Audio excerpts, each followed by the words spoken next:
Satu di dalam doa Bapak Ibu Saudara. Bapak terima kasih Tuhan, kami siap mendengarkan firman Engkau yang memberikan hikmat pewahyuan. Dan seperti firman-Mu yang berkata bahwa setiap firman Tuhan yang keluar dari mulut-Mu tidak akan pernah kembali sia-sia. Seperti dirus hujan yang jatuh membasahi tanah Tuhan.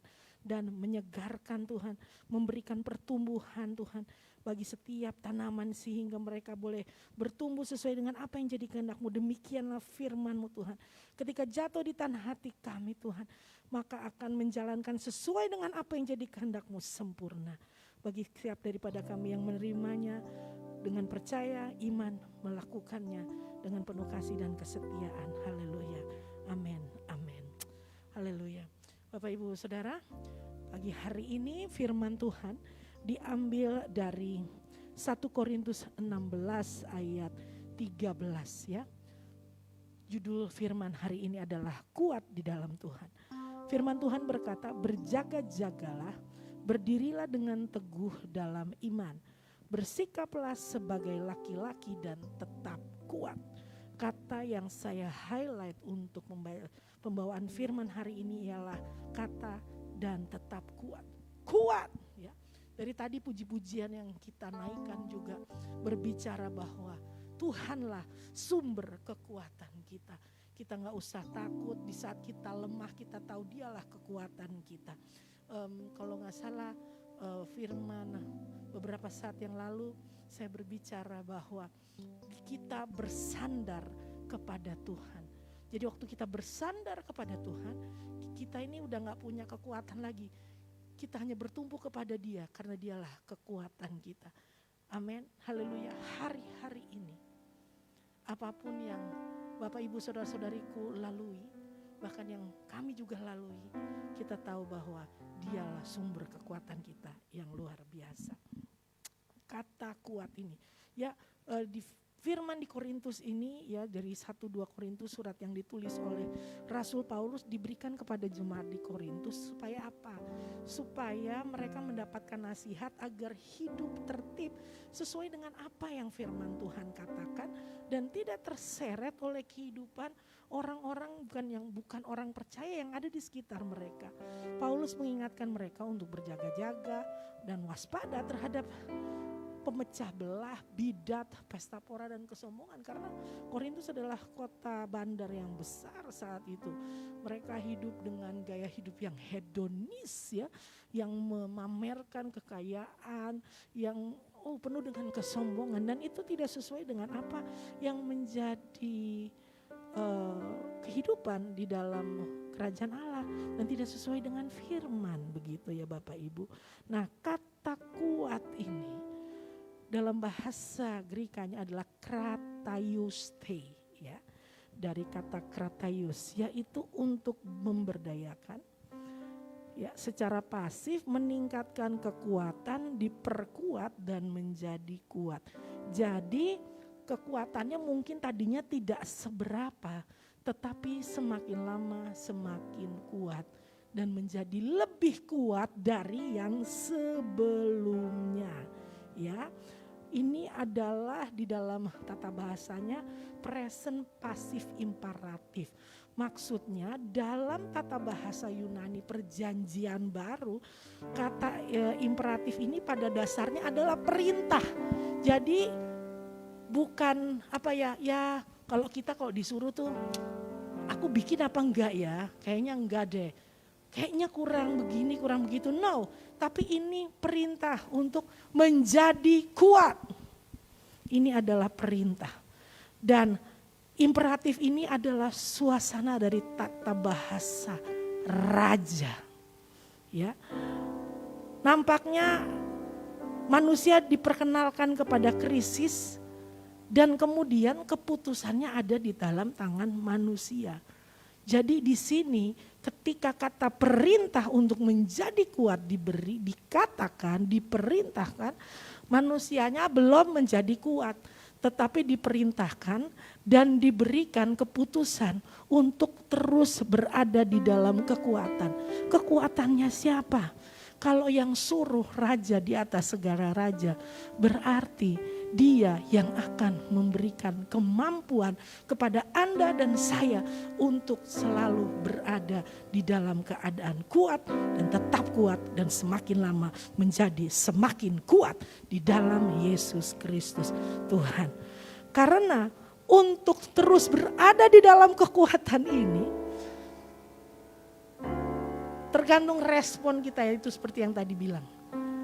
Respon yang seperti apa? Yaitu untuk terus berhubungan dengan tahta kasih karunia atau terus berhubungan dengan raja di atas segala raja.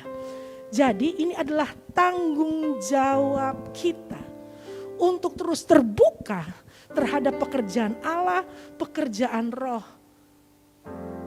di dalam kehidupan kita. Pekerjaan Roh Kudus.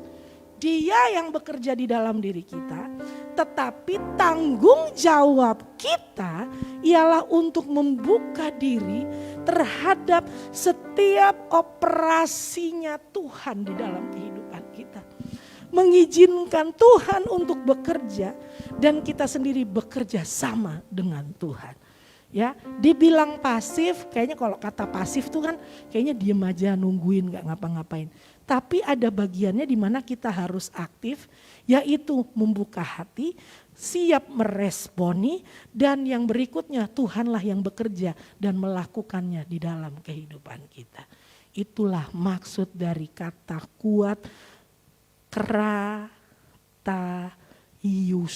itu, ya, krataiuste. Bagaimana menjadi kuat di dalam Tuhan? Yang pertama, orang itu untuk menjadi kuat harus dilatih. Tidak mungkin tidak ada latihannya, ya. Saya walaupun sekarang saya sebesar ini, dulu waktu saya SMA, saya ikut taekwondo, ya. Nah, waktu ikut taekwondo itu untuk bisa menendang dengan tinggi dan memukul dengan kuat, tubuh fisik ini harus dilatih. Latihannya seperti apa? Biasanya kita lari dulu, karena waktu itu saya ikut taekwondonya di sekolah saya, jadi kelilingin sekolah. Habis keliling di sekolah, lari, kemudian kita mulai latihan push up dan sit up. Nah, kalau push up dan sit up ini biasanya kita berdua-dua, berpasangan. Tapi saya selalu kebagian sama teman saya yang badannya lebih kecil dari saya. Jadi saya berusaha untuk tidak menyakiti dia. Kenapa? Karena waktu push up itu teman saya posisinya sit up, saya posisinya push up dan kita tuh saya harus pegang kakinya dia gitu. Jadi bertumbuh di kakinya. Waduh, saya tuh nggak enak banget gitu ya. Tapi harus dilatih Bapak Ibu Saudara. Kalau tidak dilatih nggak jadi kuat. Harus ada latihannya untuk menjadi semakin kuat. Bagaimana supaya kita bisa kuat di dalam iman percaya kita di dalam Yesus Kristus Tuhan? Pertama, harus melalui krisis atau musim kehidupan, ya. Bersamamu Bapa, ku lewati semua perkenananmu yang teguhkan hatiku. Engkau yang bertindak,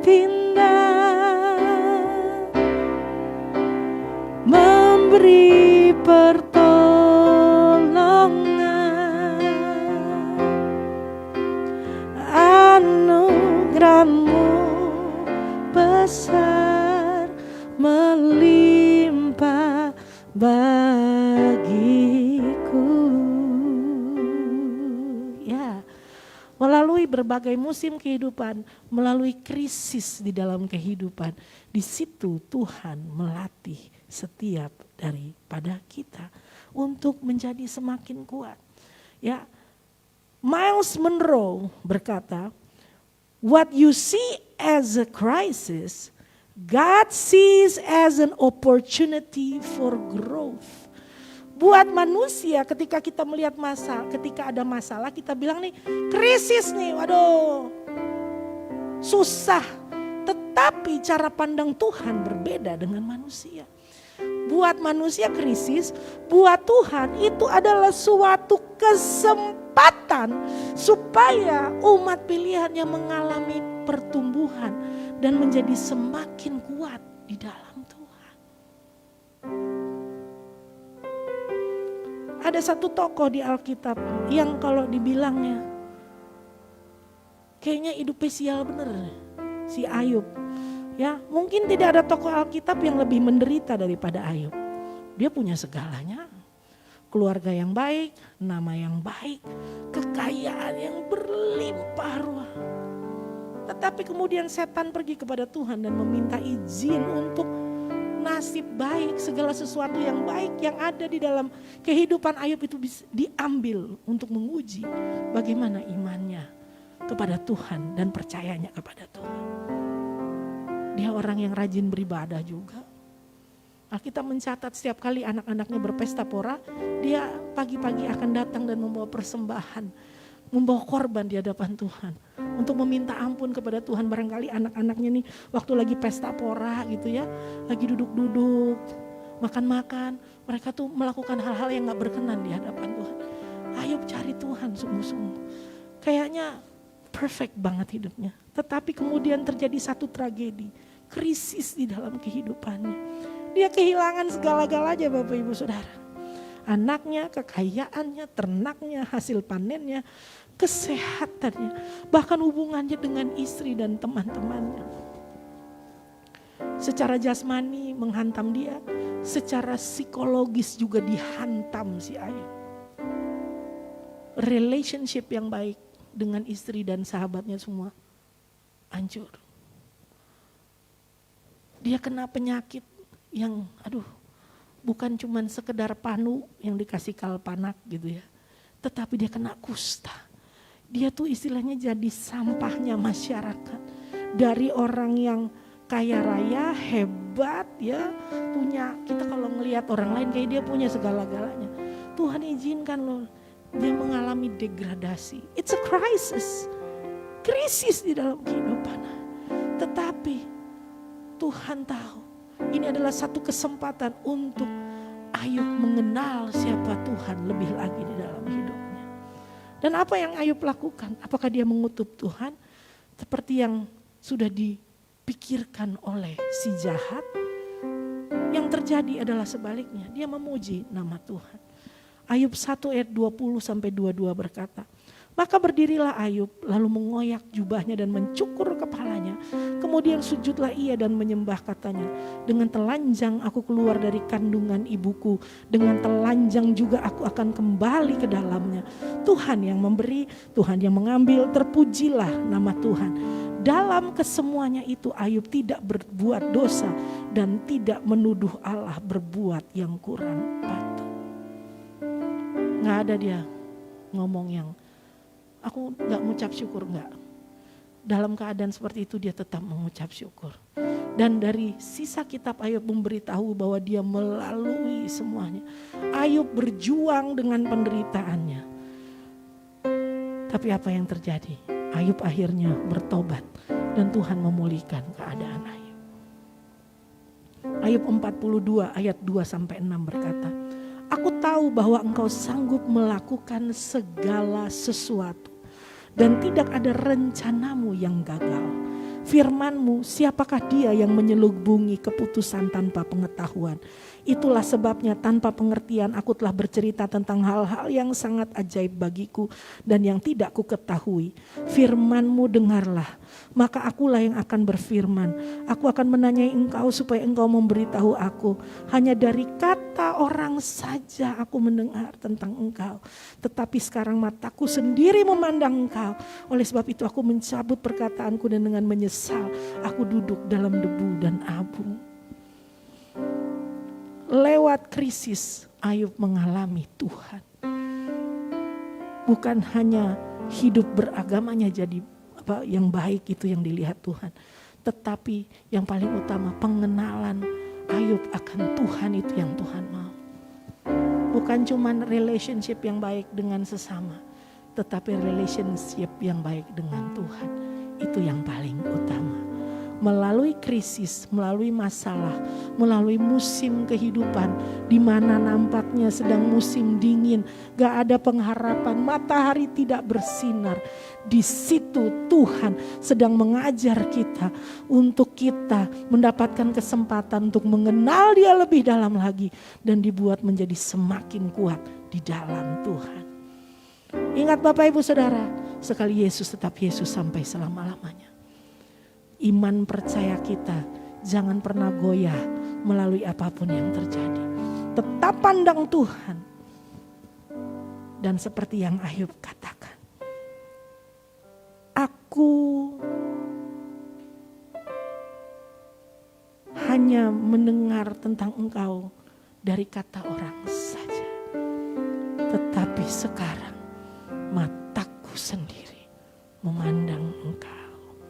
Mari Bapak Ibu Saudara, apa yang terjadi? Tuhan memulihkan keadaan Ayub. Ayub 42 ayat 10 dan 12. Lalu Tuhan memulihkan keadaan Ayub setelah ia meminta doa untuk sahabat-sahabatnya. Dan Tuhan memberikan kepada Ayub 2 kali lipat dari segala kepunyaannya dahulu. Tuhan memberkati Ayub dalam hidupnya yang selanjutnya lebih daripada dalam hidupnya yang dahulu. Ia mendapat 14.000 ekor kambing domba dan 6.000 unta, 1.000 pasang lembu dan 1.000 ekor keledai betina. Melalui krisis, mengalami pengalaman, mengenal pribadi Tuhan lebih lagi. Dan yang berikutnya, Tuhan memberkati. Lalui krisis, karena di depan bersama dengan Tuhan, karena di depanmu berkat tersedia. Penyertaannya sempurna di dalam kehidupanmu dan di dalam kehidupan saya. Yang kedua, berserah. Berserah itu maksudnya apa sih? Menyerahkan kehendak kita sendiri, menundukkan pikiran, gagasan dan perbuatan kita pada kehendak dan apa yang difirmankan oleh Yesus Kristus Tuhan. Berserah itu berhubungan dengan seluruh keberadaan kita, ya, yang kita persembahkan, yang kita berikan kepada Tuhan dan membiarkan Tuhan memegang kendali penuh atas kehidupan kita. Ketaatan dan penundukan diri total.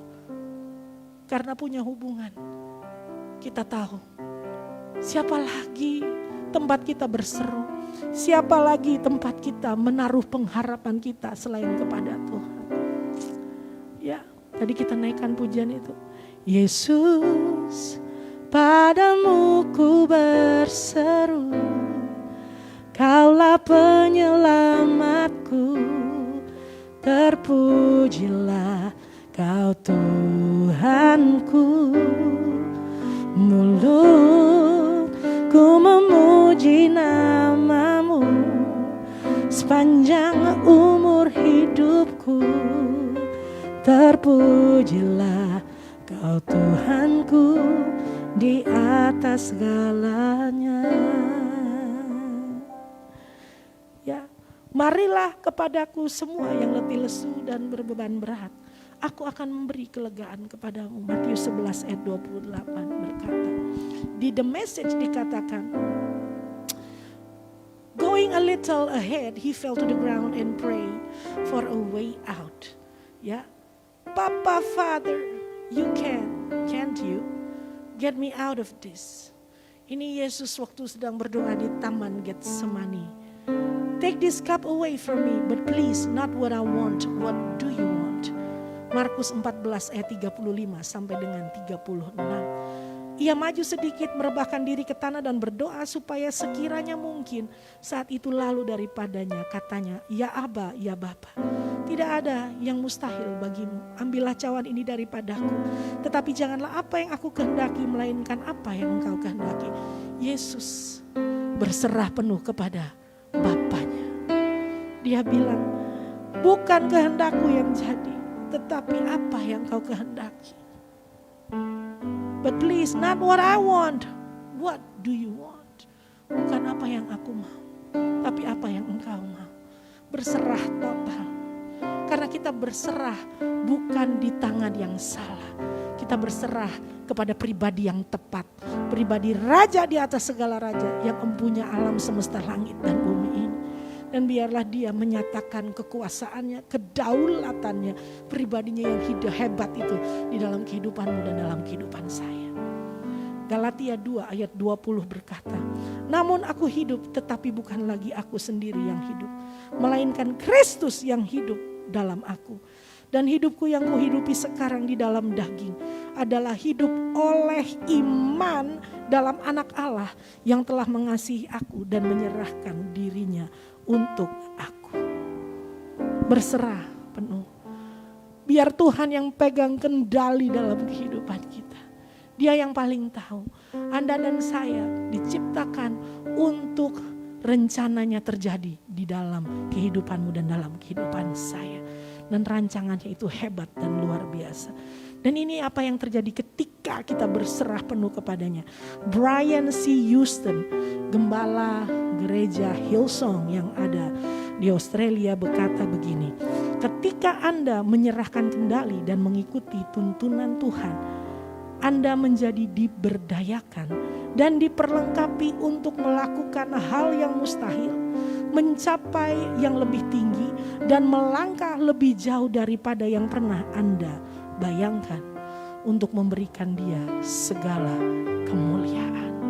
Jadi waktu kita menyerahkan segala sesuatunya, berserah penuh kepada apa yang menjadi kehendak Raja, Dia yang berdaulat penuh, maka kita diberdayakan, diperlengkapi untuk melakukan banyak hal yang mustahil dan mencapai hal-hal yang lebih tinggi dan melangkah lebih jauh daripada apa yang Anda dan saya pernah bayangkan. Mari hari ini, ketika engkau berada di rumah atau di tempat kos, di mana saja, mungkin kau sendirian, tetapi Bapa Surgawi ada di situ bersama denganmu, tidak pernah meninggalkanmu. Kalau engkau sedang terbaring sakit saat ini, Bapa Surgawi juga sedang memegang tanganmu. Bangkitkan imanmu dan percaya bahwa tadi melalui krisis ini adalah satu kesempatan untuk Tuhan menyatakan pertumbuhan, menyatakan kekuatannya lebih lagi di dalam kehidupanmu. Di saat aku lemah, engkau kuatku. Di saat aku sakit, engkaulah penyembuhku. Di saat aku melalui gelap malam, engkaulah matahari dan terangku. Hari ini bangkitlah, bangkitkan imanmu, ambil keputusan untuk tetap memandang kepada Tuhan, memperkatakan firman, dan itu yang akan terjadi di dalam kehidupanmu dan di hadapan saya.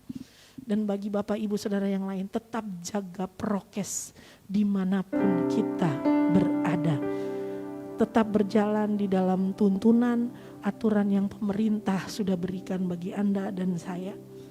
Karena ketaatan pasti mendatangkan berkat di dalam kehidupanmu dan di dalam kehidupan saya. Haleluya. Mari Bapak Ibu Saudara, bagi Anda yang mungkin sedang mengalami sakit saat ini, mari kita berdoa bersama-sama.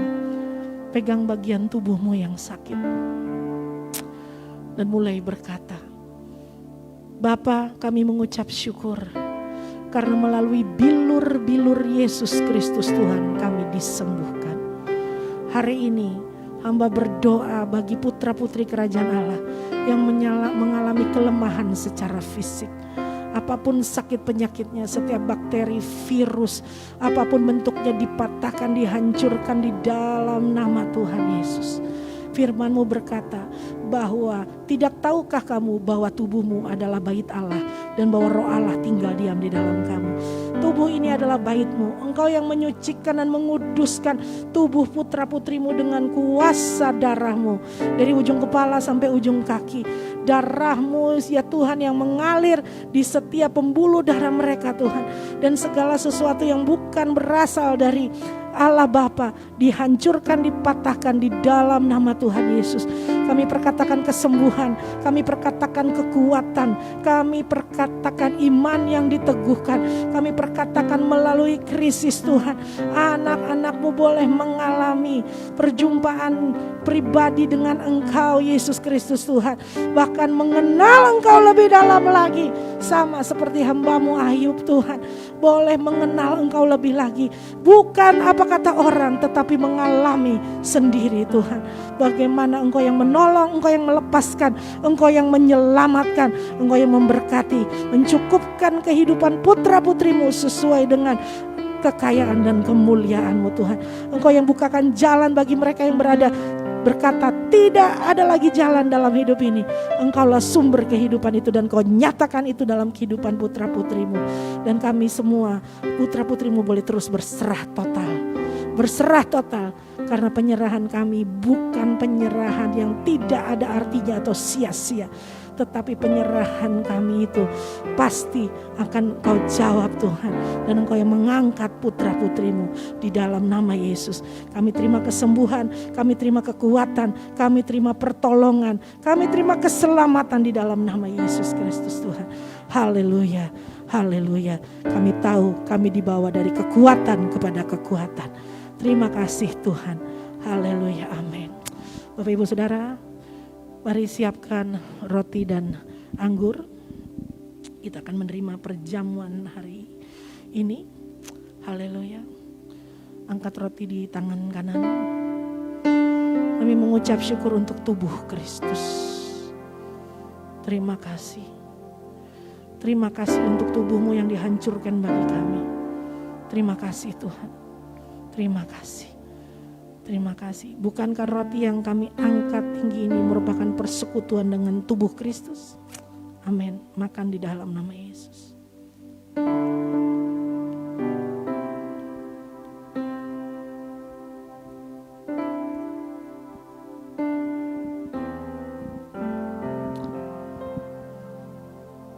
Haleluya.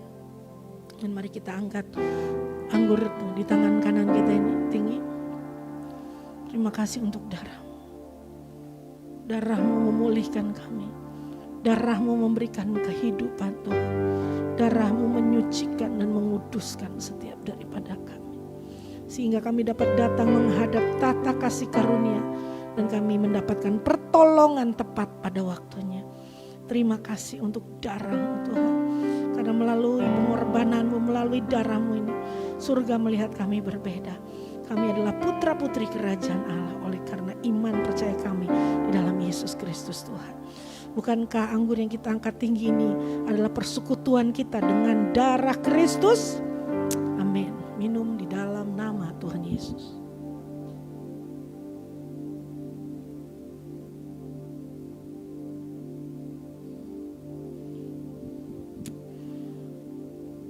Oh pengorbanan-Mu ya Yesus, pengorbanan-Mu bagiku, ku naikkan pujian buat karya-Mu yang telah selamatkanku. Oh pengorbanan-Mu ya Yesus, oh pengorbanan-Mu bagiku, ku berterima kasih buat karya-Mu yang telah selamatkanku. Ambil waktu untuk ucap syukur kepada Tuhan untuk pengorbanannya yang luar biasa di dalam kehidupan kita. Sungguh kami mengalami Engkau Tuhan, kami mengalami-Mu, kami mengalami-Mu, kami mengalami-Mu, kami mengalami pribadi-Mu yang luar biasa. Terima kasih Tuhan, Kau yang menyegarkan kami, Kau yang menyembuhkan kami, Kau yang menguatkan kami Tuhan. Terima kasih Tuhan, terima kasih, terima kasih, terima kasih. Dan hari ini Kami berdoa, kami membawa perpuluhan, mengembalikannya ke dalam rumah Tuhan.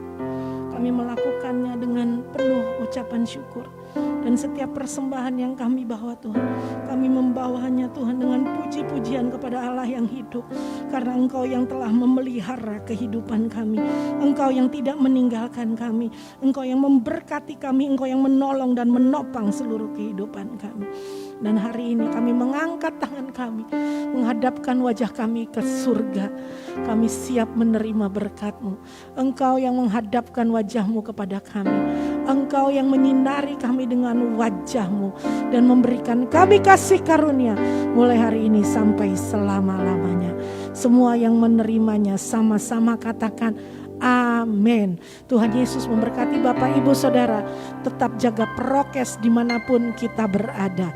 Haleluya, haleluya.